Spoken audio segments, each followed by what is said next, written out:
인생을 진정으로 행복하게 하는 길은 첫 번째로 하나님의 말씀을 순종하는 길이다. 한번 따라서 해볼까요? 답만 얘기합니다. 인생을 진정으로 행복하게 하는 것, 복되게 하는 것은 하나님의 말씀을 순종하는 길이다. 오늘 여기 본문 말씀에 보면 시편 119편은 전부 다 하나님의 말씀으로 119편 전체가 하나님 말씀의 중심으로 쓰여진 말씀입니다. 주의 법 안에서 걸으며, 여기 주님의 법 아래서 걸으며, 이 말은 하나님의 말씀대로 순종하며 살며, 이런 뜻입니다. 행복은, 참된 평안은 하나님으로부터 오는 것임을 믿으시길 바랍니다. 사탄은 우리로 하여금 돈이 많으면, 출세를 하면, 건강하면, 뭐 하면 행복할 것 같이 우리에게 속삭이는데, 이것은 우리를 속이는 것입니다. 그런 것을 다 가지고 있어도 불행하며 행복을 느끼지 못하는 사람들이 이 세상에서는 너무너무 많습니다.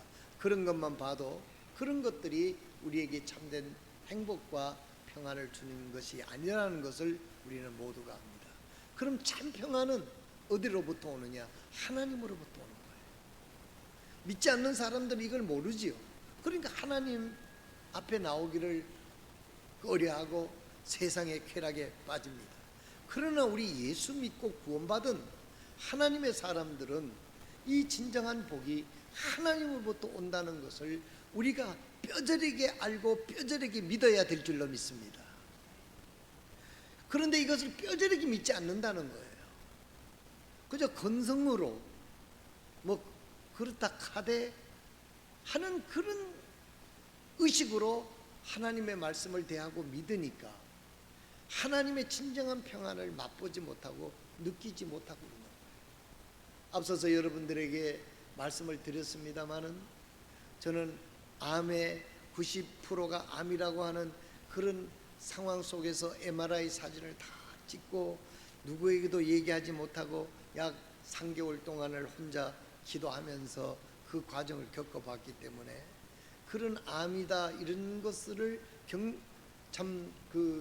진단받은 사람들의 심령을 조금은 이해할 수 있습니다.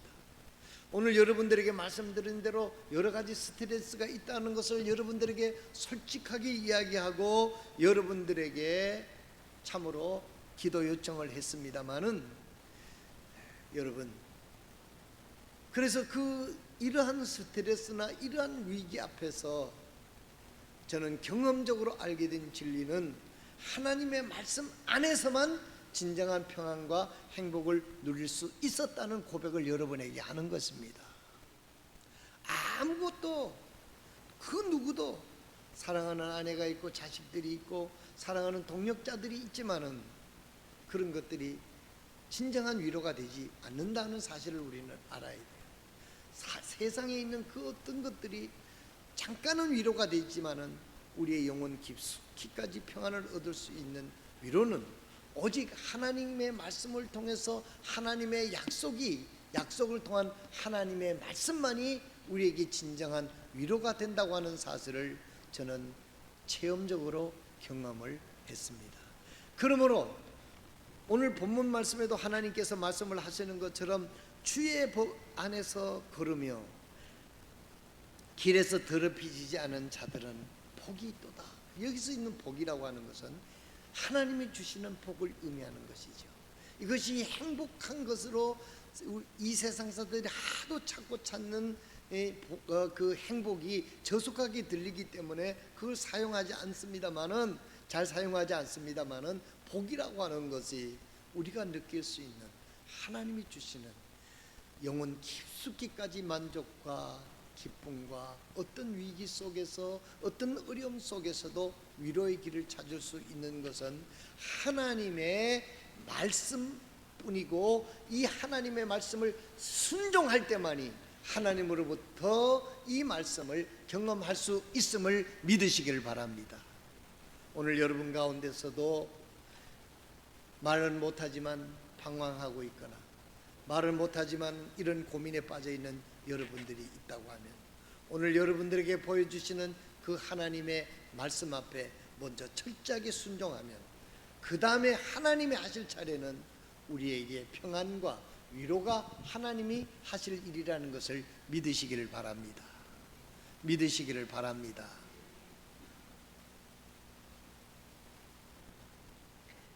요즘에 우리나라에서 정치적으로 이슈가 되는 추석에서도 정치계에서도 추석 밥상을 기대하고 시사토론가들이 이야기를 많이 한 이야기를 듣습니다. 조국에 대해서 어떻게 얘기할 것인가. KBS 공영방송에서 조국 장관이 임명되는 것이 부족하다 하는 높은 그런 통계를 발표하는 것을 9시 뉴스에서 내가 들었어요. 야, 참 우리나라도 이제는 언론의 자유가 많이 됐구나. KBS 공영방송국에서 집권당의 그런 불리한 것을 통계적으로 얘기하는 걸 보고 참 우리 언론 자유가 이렇게 됐구나. 그러나 너무 자유가 너무 잘못 쓰면 이게 방종이 되는 거잖아요. 우리나라의 언론이 가짜 뉴스, 찌라시 이런 것들로 정말 선량한 사람들을 속이는 그런 참 역기능을 하는 경우도 종종 있는 것이죠. 사랑하시는 성도 여러분, KBS가 어떤 지방방송이 어떤 공영방송이 뭐라고 이야기를 하고 정치권에서 뭘 얘기하고 나는 무슨 당이다 무슨 당이다, 우리 그리스도인들은 그런 곳에서 흔들리면 안 되는 것입니다. 세상이 무슨 이야기를 한다 하더라도 우리는 하나님의 말씀 앞에 정직하게 생각하고 하나님 앞에 하나님 주시는 판단으로 나갈 수 있는 하나님의 말씀에 근거한 사고를 할 수 있는 성도들이 되시길 바랍니다. 방송이 이랬다 누가 이랬다 뭐가 이랬다 막 여론에 흔들려서 우리도 거기 함께 춤을 추는 사람이 돼서는 안 되는 것입니다. 저는 여러분에게 고백합니다마는 어떤 정당에 속하지도 않습니다. 그러나 우리는 예수 믿는 사람으로서 하나님의 말씀에 따라서 우리가 판단하고 그 하나님의 말씀에 순종하는 차원에서 우리가 이 모든 것들을 판단하고 결정해야 하는 것이 바로 하나님의 백성의 도리라고 하는 것입니다. 나는 우리 국민들이 너무 정치에 개입을 해가지고 그렇게 하는 것에 대해서 조금 저는 좀 못마땅합니다. 잘못하더라도 그것은 하나님이 판단하실 것을 믿고 우리는 국민으로서 내가 그리스도인으로서 물론 우리가 만약에 우리나라 정부가 동성연애를 합법화시킨다 입법화하는 것 이런 것들은 성경에 위배되는 것이니까 그것은 어떤 경우에서든지 담대하게 목숨을 걸고 반대를 찬성하지 않을 수 있는 의견을 표현할 수 있는 것이죠. 왜? 그것은 성경이 분명하게 말씀했기 때문에 그래요.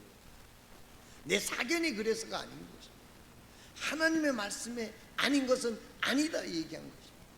우리 대한민국의 기독교가 세계가 주목할 정도로 발전했던 것은 우리가 일제치하에 그 일본 사람들이 그런 핍박 속에서도 믿음을 지켰던 믿음의 선조들이 있었습니다. 그렇게 신사참배를 강요하고 여러분 말이 쉬워서 그렇지 그때 신사참배를 하고 일본의 그와 같은 그 강요하는 데서 그걸 순종하지 않으면 그것에 복종하지 않으면 얼마나 큰 불이익이 있었다는 것을 우리가 상상 이상이었던 것입니다. 그럼에도 불구하고 하나님의 말씀에 근거해서 그런 것들을 거절했던 것은 바로 그들의 믿음이었고 그들이 행하는 영적인 양심이 그것을 거절할 수 있었다는 것입니다. 오늘 제가 여러분들에게 이렇게 말씀을 드리는 것은 어떤 형편, 어떤 정치적인 회오리 속에서도 우리는 흔들리지 말고 하나님의 말씀에 근거해서 올바로 판단하고 맞는 것은 맞다, 아닌 것은 아니다 하는 저와 여러분이 되시기를 바랍니다. 우리 인생을 진정으로 복되게 하는 것은, 행복하게 하는 것은 뭐냐? 하나님의 말씀에 순종할 때 하나님께서 문제를 해결하시고 하나님께서 이 문제를 우리에게 평안을 주시는 것입니다. 온 국민이 하나님의 말씀에 순종하고 기도하게 될 때 정부가 정부답게 되는 것이고, 가정이 가정답게 되는 것이고, 우리 개인이 개인답게 되는 줄로 믿으시기를 바랍니다. 그래서 하나님의 말씀에 근거를 두고 그 말씀을 가지고 우리의 삶의 실천에서 순종해서 옮길 때 하나님의 위로와 하나님의 역사하심을 우리가 경험할 수 있음을 믿으시기를 바랍니다. 여러분들이 다 아는 이야기를 왜 오늘 이렇게 강조하느냐 하면, 머리로만 알고 있을 뿐, 말로만 하고 있을 뿐, 우리가 행하는데 너무 취약하고 행하는데 더디하고 그것을 그렇게 중요하게 여기지 않기 때문에 우리는 하나님의 놀라운 경험을 경험할 수 없게 되는 줄로 믿습니다. 제가 경험해 보니 어떤 일이 있었든지 이런 스트레스나 어떤 그 위기 앞에서 나를 위로할 수 있는 것은 하나님이신데, 하나님이 말씀을 통해서 저를 붙잡아 주시고 위로하더라 하는 말씀입니다. 그러므로 여러분들이 어떤 어려움을 당하고 있고 어떤 위기 앞에 처해 있다 하더라도 하나님 말씀을 붙잡고 그 말씀에 굳게 서 있으면 하나님이 우리를 방어해 주시고 하나님이 우리를 치료해 주시고 하나님이 우리를 세워주시는 능력을 경험하게 될 줄로 믿으시기를 바랍니다. 시편 119편 1절의 말씀이 그 말씀입니다. 주의 법 안에서 걸으며 그 길 안에서 더럽히지 아니하는 자들에게 행복이 있도다. 그 말씀. 그들에게 행복이 있도다. 주님의 말씀 안에서 걷고 주님 말씀 안에서 걷는다는 것은 순종하고 행한다는 거예요. 믿음은 야고보 선생이 말씀한 것처럼, 행함, 야고보 선생을 통해서 주님이 말씀하신 것처럼 행함이 없는 믿음은 죽은 믿음이라 그렇게 말씀을 하고 있습니다. 우리가 주님을 섬기는 데 있어서 추석 명절을 우리가 잘 세야죠. 민족이 고유한 풍속이고 국가적으로 빨간 날을 다 허락해 주셨잖아요. 우리는 명절도 주 안에서 명절을 잘 쉬시는 믿음이 있으시기를 바랍니다. 저는 오늘 주일을 생각하면서 믿음이라는 게 뭔가 실제적인 걸 생각을 해봤어요. 만약에 우리 교회 성도들이 어떻게 고향에 추석을 쉬러 갔다가 그곳에서 주일 예배를 드리고 올라오는 것까지는 그거는 저는 괜찮다고 생각합니다. 모처럼 시골에 갔으니까 시골 교회 가서 예배를 드리고. 그런데 추석을 잘 즐겁게 지내고는 꼭 주일날 예배도 안 드리고 아침에 서울로 출발해서 간다고 생각을 해보세요. 다른 날은 다 즐겁게 추석을 지내고 왜 주일날 하나님 앞에 예배 드리는 날을 시골에서 드리던 그곳에는 예배를 드리고 오후나 밤에 아니면 월차를 하루 더 내서 월요일날 가든지, 그럴 형편이 안 되면 밤에 가든지, 이렇게 구체적으로 추석을 세는 것이 주 안에서 세는 겁니다. 말로만 주 안에서 그렇게 하면 안 되는 거예요. 자기 시간 다 즐기고 꼭 주님의 시간을 자기 시간대로 더 그렇게 해가지고 그게 무슨 하나님의 참 위로와 평안을 기대하는 것이 잘못된 것이죠. 주님 주의 법 안에서 걸으며 그 길에서 더럽혀지지 아니하는 자, 주님을 섬기는 그 일에서 우리가 더럽혀지지 않아야 됩니다. 한눈 팔지 않아야 됩니다. 타협하지 않아야 됩니다. 변명하지 않아야 됩니다. 단호하게 주님의 말씀에 순종하게 될 때 하나님께서 우리에게 주시는 행복이 있고 복이 있고 위로가 있고 역사가 있게 될 줄로 믿습니다. 우리가 사도행전을 공부를 하는데 이렇게 보면 예수님께서 부활하시고 이제 십자가에 못 박혀 죽으시고 장사 지낸 바 되었다가 부활하셨어요. 부활하셔서 40일 동안 부활하신 몸으로 제자들을 보이시고 마지막에 감난 올리브산에서 승천하시기 전에 제자들에게 말씀을 하셨어요.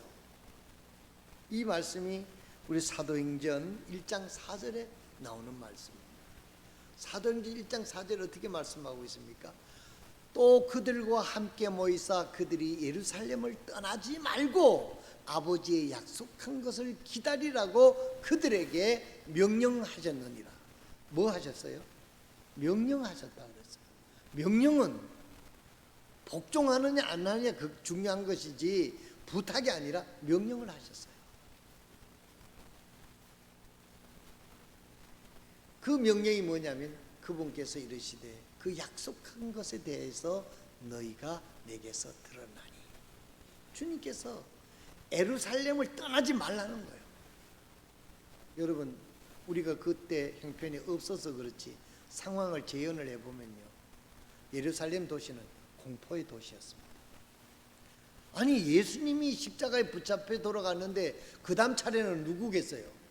제자들 차례라고요. 그 따르는 사람들 발본 세고 난다고 해서 다 색출할 거 아닙니까? 그래서 다 십자가에 처형하는 그런 상황인데 주님은 뭐라고 말씀하시느냐 하면, 부활하셔서 너희는 내가 살아난 걸 너희들이 봤지? 약속한 것을 기다리고 여기서 예루살렘을 떠나지 말고 기다리라고 말씀하시는 거예요. 여러분, 하나님의 말씀에 순종하는 것이 무엇입니까? 그런 상황 속에서, 그런 여건 속에서, 그런 위험 속에서, 형편이 아무리 예루살렘이 공포의 분위기 속에서 나는 주님의 말씀을 믿고 그것을 기다리는 것이 주님의 말씀에 순종하는 것입니다. 주의 법도를 따르는 길인 것입니다. 우리가 무슨 형편이 이렇다고 뭐가 이렇다고 그렇게 타협하다가 보면 하나님의 말씀을 순종할 길이 없습니다. 예수님께서 제자들에게 내가 너희들 형편 모르는 거 아니다, 이 공포에 위기를 느끼고 두려움이 있을 때 그러나 너는 기다리라, 주님의 명령을 하시고 제자들은 그런 공포 속에서 숨죽이면서 하나님 말씀을 붙잡고 주님 말씀을 붙잡고 기다렸습니다. 이게 초대교회의 놀라운 부흥의 시발점이기 때문에 저는 이 말씀을 드립니다. 제가 요즘 사도행전을 읽고 사도행전을 듬성듬성 하지만 사도행전을 강해를 하고 있는데 읽어보니까 초대교회의 부흥은 딱 두 가지더라고요. 말씀과 성령의 역사에서 하나님의 말씀을 순종하고 하나님 말씀을 전파하니까 성령님께서 역사를 하니까 그 예루살렘이 디비지는 역사가 일어난 거예요. 예루살렘이 그냥 소용돌이 일어나는 역사가 일어나요. 오늘 우리 교회가, 오늘 우리들의 삶이, 우리들의 가정이 하나님의 역사로 변화를 이루려고 하면 우리는 하나님의 말씀을 붙잡고 그 하나님의 말씀대로 순종하게 될 때 성령님께서 그야말로 놀라운 혁신과 부흥과 새롭게 하는 은혜를 이룰 줄로 믿습니다.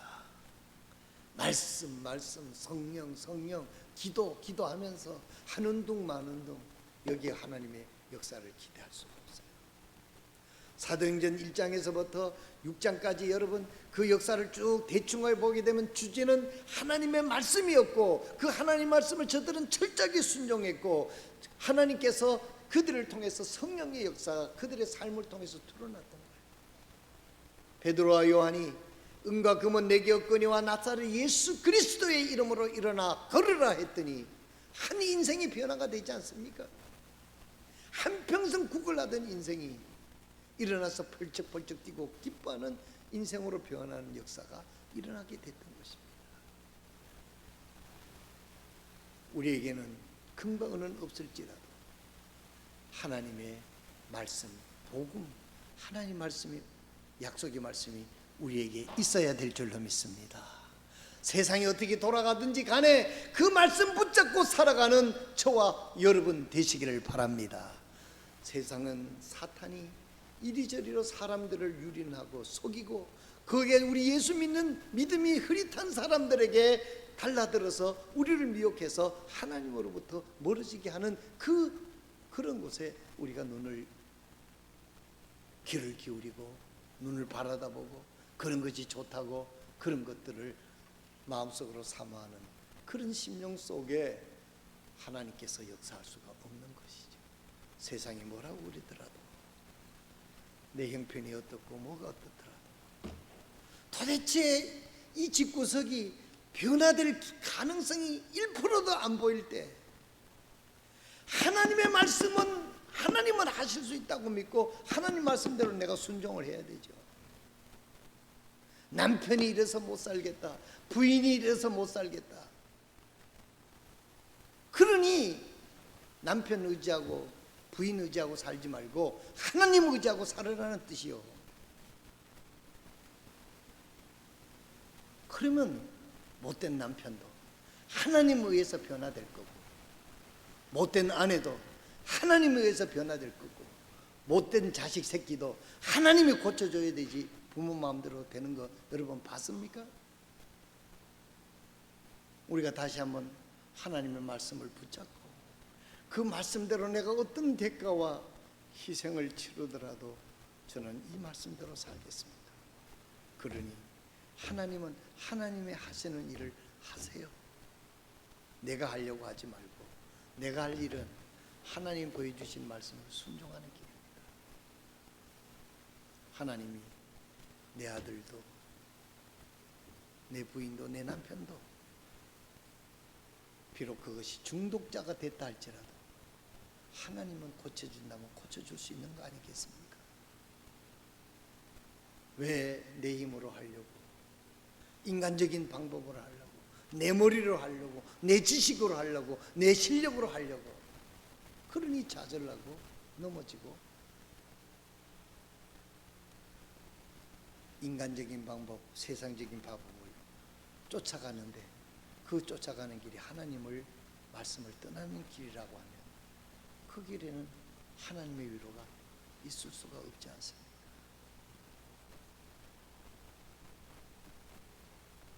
주 안에서 주님께서 약속한 것을 그 소용돌이 속의 제자들에게 나를 믿고 예루살렘을 떠나지 말고 여기서 기다리고 있어라.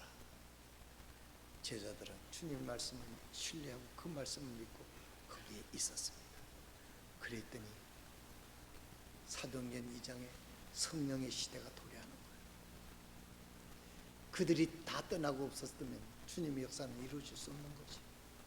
성령의 역사가 일어나서 예루살렘에 날마다 구원받는 역사가 있었고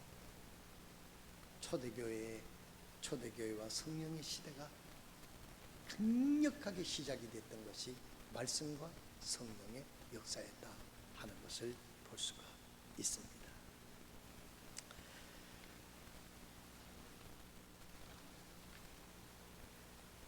두 번째로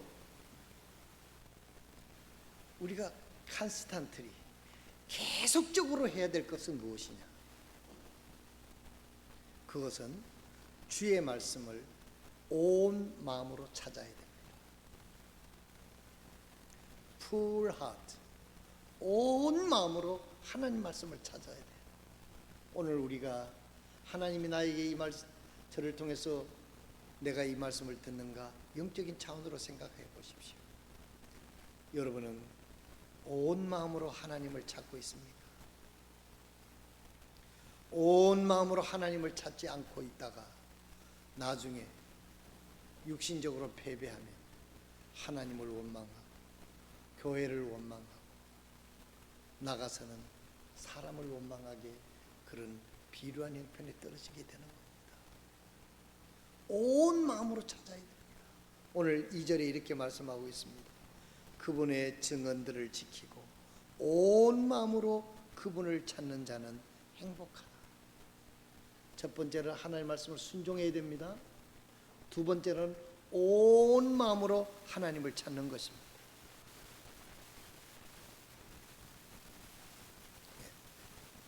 풀 하트가 아니라 홀 하트. 전 마음을 다해서 하나님을 찾아야 돼요. 저는 목사이면서도 전 마음으로 하나님을 찾지 않는 것에 대해서 이번 기회를 통해서 다시 한번 내가 돌이키는 시간이 되었습니다. 하나님 말씀을 듣는다고 하면서도 인간적인 방법, 내 방법, 그런 생각을 먼저 하는 경우가 많이 있었기 때문입니다. 어떻게 하면 성도들이 좋아하는, 어떻게 하면 사람들이 길보하고 히트치는 설교를 하고 뭐를 감당을 할까? 이거 다 교만한 생각이고 육신적인 생각입니다. 어떻게 하면 하나님 말씀을 그대로 능력 있게 잘 전할 수 있을까? 여기에 연구를 해야지.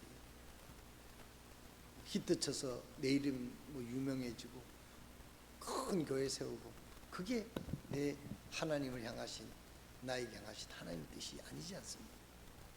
하나님의 심부름꾼으로, 하나님 말씀 전파자로 거기에 충성하면 되는 것이지, 그걸 빌미로 내가 무엇인가를 얻고자 한다는 것, 이것은 이미 순수성이 사라지는 것이죠. 오늘 우리 사랑하는 성도들 여러분, 믿음의 생활을 하면서 하나님 말씀을 그저 상식적으로 알고 있습니까?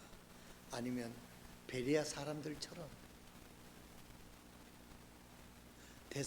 베레아 사람들은 데살로니가 사람들보다 더 신사적이어서, 더 영적이어서 하나님의 말씀이 그런가 하여 말씀을 받아들이더라. 바울 사도가 데살로니가에서 핍박을 받아서 추방을 당해서 베레아에 갔는데, 바울 사도가 하나님 말씀을 전하니까 베레아 사람들은 이것이 하나님 말씀이구나 하면서 그대로 받아들였다는. 그리고 베레아 사람이 믿는 자들이 많이 일어났다.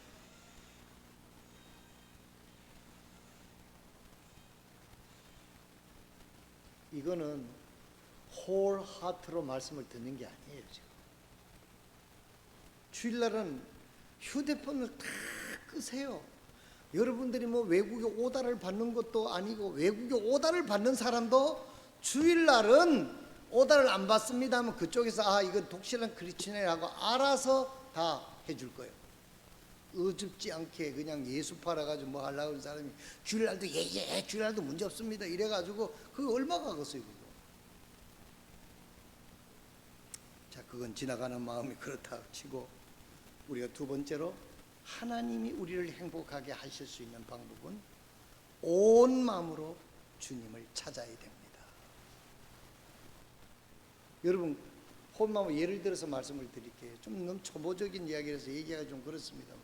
주일날 되니까, 형편 되니까 옵니까? 아니면 어려운 형편이라도 난 주일 되면 하나님 앞에 교회 와서 말씀을 들어야 되겠다, 뭐 내가 이 시간을 놓쳐버리면 말씀을 못 듣는다, 이런 생각하고 여러분들이 그런 마음으로 여러분들이 주일날 오전 오후에 맞서서 말씀을 사모합니까? 어려운 형편이 되면 나 그때 못 와요, 뭐 이래 되면 이거는 홀 하트라고 우리가 말할 수가 없는 거예요. 여기 성경에서 하나님이 너희를 행복하게 하려고 하면 온 마음으로 하나님 말씀을 찾아야 된다고 그랬어요. 홀 하트. 이 말은 뭐냐면 우선순위를 하나님께 두라는 겁니다. 하나님 때문에 내가 사는 거고, 내가 하나님 때문에 이 직장을 다니는 거고, 내가 이 하나님 일이 하나님을 위하는 일이라고. 여러분이 직장에 가서 일하는 것도 그것이 성직이 되는 이유는 뭐냐면 주님을 위해서 살기 때문에 성직이에요. 이단이 되면 캐토릭은 성직자 계급을 했어요. 성직자는 따로 있고, 캐토릭에서는 계급을 씌워서 일반 상도들을 평신도라고 그랬어요. 근데 이것도 잘못됐다라고 얘기하지 않습니까? 우리는 모두가 하나님의 자녀예요. 여기에 목사는 하나님 말씀을 전파하는 자로 직분으로 하나님이 갈라놓은 거고, 여러분이 직장 생활하는 그 자체도 하나님을 위해서 일하면 목사와 똑같은 성직이다 이 말이에요. 여러분 그렇게 믿습니까? 직장 생활을 하나님의 영광을 위해서 잘해서 하나님의 영광을 돌리면 그게 성직이요. 내가 직장에 가서 일을 하는데 하나님의 영광을 위해서 잘해야지, 내가 잘못되면 하나님이 욕을 보게 되면 안 되니까, 이런 마음으로 주님을 섬긴다고 하면 그게 성직이 되는 거예요. 하나님이 축복 안 해줄 수가 없는 거예요. 하나님이 그에게 평안을 주시지 않을 수가 없는 거예요. 우리 모두가 하나님을 섬기도록 불림을 받으세요.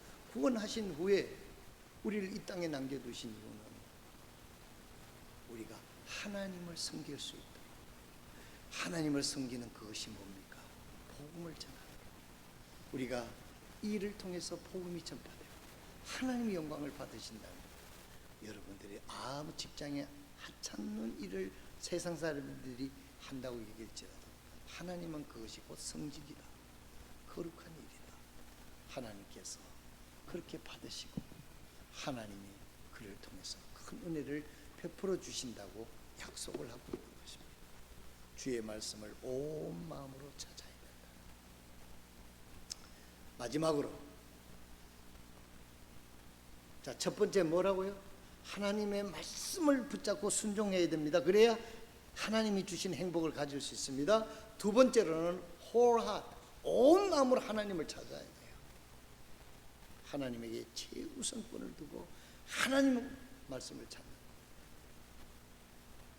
세 번째, 마지막으로, 그 정도 하면 여러분들이 다 알아채실 것이니까, 세 번째로는 하나님의 뜻 앞에, 말씀 앞에는 망설이지 말아야 됩니다. 10절에 이렇게 말하고 있습니다. 119절 10절을 돌려, 내가 온 마음으로 주를 찾아 싸우니 주의 명령들을 떠나 방황치 않게 하소서. 온 마음으로 주님을 찾았으면 그것을 끝이 나야지 왜 방황을 합니까? 방황한다고 하는 것은 하나님에 대한 확신과 신뢰가 없기 때문에 방황하는 거죠. 이건가 저건가. 마지막으로 하나님께서 우리를 행복하게 복 주시는 것은 하나님 말씀 앞에 망설이지 마시기 바랍니다. 의심하지 마시기 바랍니다. 우물쭈물하지 마시기 바랍니다. 하나님의 말씀이면 yes sir 하고 예 맞습니다 하고 그대로 순종해야지, 아담과 하와처럼 그 말씀을 보고 의심하다가 나중에는 의심이 커져가지고 하나님 말씀을 불순종하게 되는 거예요. 하나님이 말씀하셨으면 맞습니다 하고 그 말씀대로 순종할 때 그 마음속에 하나님이 행복을 주시고 평안을 주시는 줄로 믿으시기 바랍니다. 주의 명령들 떠나 방황치 말게 하소서. 방황치 않는 것은요, 시편 1편에 이렇게 주님은 또 말씀하셨습니다. 시편 1편을 보니까요, 경건치 아니하는 자들의 계획대로 걷지 아니하고 죄인들의 길에 서지 아니하며 모욕하는 자리에 앉지 아니하는 사람은 복이 있다 그랬어요. 이 말씀의 뜻이 뭡니까? 하나님의 말씀이 아닌 것은 아닌 것이고 아닌 사람하고 같은 척하면서 어울리지 않았다는 거예요. 아닌 것은 아닌 거고 맞는 것은 맞는 거지, 이것도 아니고 저것도 하고 그러지 않았다는 것이잖아요. 경건치 않은 자들은 자들의 계획대로 걷지 아니하고 죄인들의 길에 서지 아니하고 모욕하는 자리에 앉지 아니하고 사람이 복이다. 그의 믿음을 확실하게 했다는 것입니다. 여러분, 우리의 믿음을 확실하게 하지 않으면 사탄은 점점 우리를 유혹하게 됩니다. 끌어당깁니다. 여러분, 확실하게 하십시오. 나는 예수 믿는 사람입니다. 성경을 생명적으로 믿는 사람입니다. 성경대로 하지, 성경이 나타난 것을 나라고 하게 하지 마십시오. 거기에 대하여 어떤 불이익도 나는 달게 받겠습니다 하는 그런 태도를 하나님 앞에 확실히 하나님 편에 서서 감당하게 될 때 하나님도 우리 편이 되어주시는 거예요. 내 편이 되어주시는 거예요. 이거는 저쪽인지 이쪽인지 뭐라도록 왔다리 갔다리 하면 그걸 어떻게 되겠어요? 이것이 하나님 말씀 앞에 망설이지 않는 그런 방황치 않게 하소서 그랬습니다. 나머지 예화는 여러분들 여기에는 주보에 있는 예화를 대신 하도록 하겠습니다. 제가 오래전에 본 영화는 보면 엔터베르 작전이라고 하는 작자가 한 20-30년 전에 만들어진 영화가 있는데, 인터넷에 찾아보니까 2018년에 또 개봉을 했는데 그것도 보니까 그거는 영 아니더라고요. 그런데 제가 본 그 엔터베르 작전은 보니까 참 그 영화가 감동적이더라고요. 여기 이스라엘 텔아비브에서 승객 278명을 태우고 프랑스 파리로 향하던 에어 프랑스 비행기가 아테네에서 잠깐 기착을 해서 내릴 사람은 내리고, 이제 그렇게 하다가 팔레스타인 테러리스트에게 납치를 당해요. 납치를 당했는데 테러리스트는 이 비행기를 어디까지 끌고 가냐면 저 아프리카 우간다 엔터베르 공항에 강제 착륙을 시키고, 인질 석방을 대가로 당시 전 세계 수감 중인, 한 군데 아니고 여러 곳에 수감 중인 테러리스트 53명을 석방을 요구합니다. 이때 이스라엘 정부는 최정예 부대 사렛 미트카를 인질 작전에 투입을 하고, 이 작전의 총 책임자는 누구냐면 여러분, 이 대목이 중요한 거예요. 현 총리의 형인 조나단 네탄야후가 맡았습니다. 그의 계급은 소령이에요. 특수부대니까 소령이 팀장이 돼가지고, 특공대는 새벽에 허클리스 수송기 큰 2대를 나누어 타고 우간다 엔터베르 공항까지 밤새도록 날아가서 새벽에 그곳에 갑니다. 4,000km, 서울 부산 10번 왔다 갔다 하는 것이죠. 나라가 테러리스트를 일망타진하는데 억류되어 있던 106명의 인질 중 4명이 사망자를 제외하고는 나머지 구출되는데 3명은 승객이고 그 1명이 바로 이 총리의 형인 팀장 조나단 예탄 야후 소령입니다. 그때 제가 그 영화를 보고 감동받은 것은, 마지막에 그가 총알을 맞아가지고 구출해가지고 그 수송기 안에서 둘러앉아서 가는데 이 사람은 이제 숨이 넘어가는 거예요. 그러면서 팀원들을 바라보면서 우리 작전이 성공했는 것을 축하하면서 모든 그 승객들이 내가 볼 때는 잘 모르지만 이스라엘 국가 같아. 국가를 같이 부르다가 조용히 숨을 거두는 아주 그런 영화였습니다. 안타깝게도 총리 형이고 팀장인 조나단 네탄야후 소령은 총탄에 맞아 사망합니다. 그를 안고 오면서 대원들이 이스라엘 국가라는 모습을 보이는 것이 지금도 잊혀지지 않는데, 옳은 결정을 했다고 삶이 쉬워지는 것은 아닙니다. 여러분들이 예수 믿는다고, 말씀에 순종했다고 여러분들의 삶이 한꺼번에 돈벼락을 맞든지 한꺼번에 병이 고쳐진다, 그럴 수도 있지만 그렇지 않을 수가 대부분일 것입니다. 오히려 더 어려울 수 있어요. 여러분들이 하나님 앞에 헌신하면 여러분이 더 힘들고 어려울 수가 있습니다. 옳은 결정을 했다고 우리의 삶이 쉬워지는 것은 결코 아닙니다. 네탄야후라고 하는 이 소령은 유대계 미국인입니다. 하버드대에서 철학과 수학을 전공한 재원이었고 보스턴에서 편안한 삶을 살 수 있었던 사람이었습니다. 저는 보스턴이라는 지역이 어떤 지역이기 때문에 더 이해가 됩니다. 미국의 동부에 가면 땅이 굉장히 벽에서 나무가 있고 진짜 전원적인 그런 도시입니다. 편안한 삶을 살 수 있었던 사람이었습니다. 그러나 이제 막 탄생한 조국 이스라엘이 아랍 국가들과 맞서 힘겨운 싸움을 계속하는 것을 보고 이스라엘 군대에 자원 입대했고 훗날 특공대 총괄 책임자로 작전에 투입되었던 것입니다. 이런 사람이 나라를 위해서 이제 갓 세워진 이스라엘을 세우기 위해서 자원 입대했다는 것입니다. 그런 그가 거기서 죽는 거예요. 그의 희생은 이스라엘이 중동의 강소국으로, 강한 소국으로 우뚝 설 수 있도록 국민에게 영감을 줍니다. 옳은 일을 했다고 우리의 삶이 쉬워지는 거 아닙니다. 우리가 예수를 믿었다고 우리의 삶이 쉬워지는 것은 아닙니다. 그러나 분명한 것은 주님이 함께 하시고 주님 우리의 마음속에서 평안을 주신다는 사실을 잊지 마시기를 바랍니다. 이 평안은 어떤 어려움도 이길 수 있는 힘이 있습니다. 어떤 급한 상황 속에서 버틸 수 있는 하나님의 힘이 거기에 있는 겁니다. 우리는 바울의 생애를 통해서도 우리는 볼 수 있지 않습니까? 성도 여러분들의 삶 속에 하나님 말씀을 순종하고 하나님 말씀을 순종하기 위하여 온 마음을 다하고 그 일을 행하는데 내가 헌신될까 힘들까 이런 것에 대해서 하나님 말씀에 망설임이 없는 저와 여러분들이 되셨어요.